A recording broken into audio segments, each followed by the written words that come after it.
My name is Krisa, and I've been a potter for about 30 years and very excited to be a part of this promotion. This project is definitely the largest one I've ever done, and I wanted to let you know a little bit about the process on making these handmade bowls.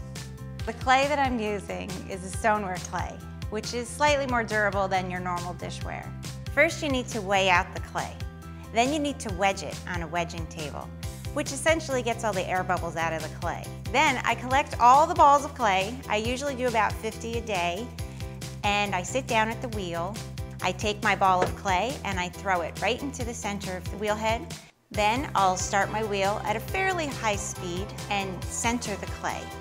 I use a little water to help keep things slippery.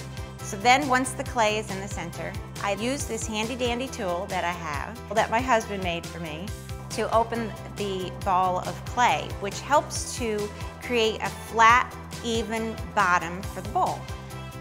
Once that's done, I then start to build the walls of the bowl. So I pull from the bottom and I pull up to the top, and that creates the wall of the bowl. After I feel like I'm in a good spot with the bowl, size-wise, I then use another tool that we devised to place inside the bowl to make sure that it is the correct width and depth to fit the Sabra hummus container. Once that's finished, I trim the bottom a little bit and I wire off the bowl from the back. The bowls then dry to what they call a leather hard stage. So essentially it's firm enough for me to handle without it becoming misshapen at all. So once that happens, I then wire the bowl off again from the bat, and then I take it to be stamped. So I take my bowl and I put it on a little board, and I use my stamp with the Sabra logo, and I stamp the inside of the bowl. Once that's done, I place it onto a trimming tool I have called the Giffen Grip, which is awesome. And I start the wheel and I carve out what they call a foot. So it just creates a little bit more finished. They then go onto a drying rack and they become what they call bone dry. Once that's complete and they're dry, I then take my bowl, I stamp the bottom with my logo, and then I can put them into the kiln for their first firing. So when they get fired this first time, the temperature's just about 2,000 degrees. Then the kiln needs to cool for at least 24 hours before I can even open it. I then have what's called bisqueware.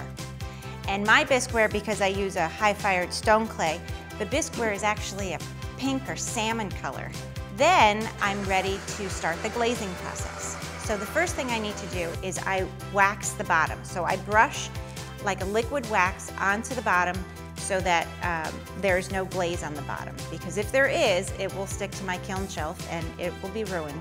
Then I dip each one into the glaze and I let that dry. So that could take another day.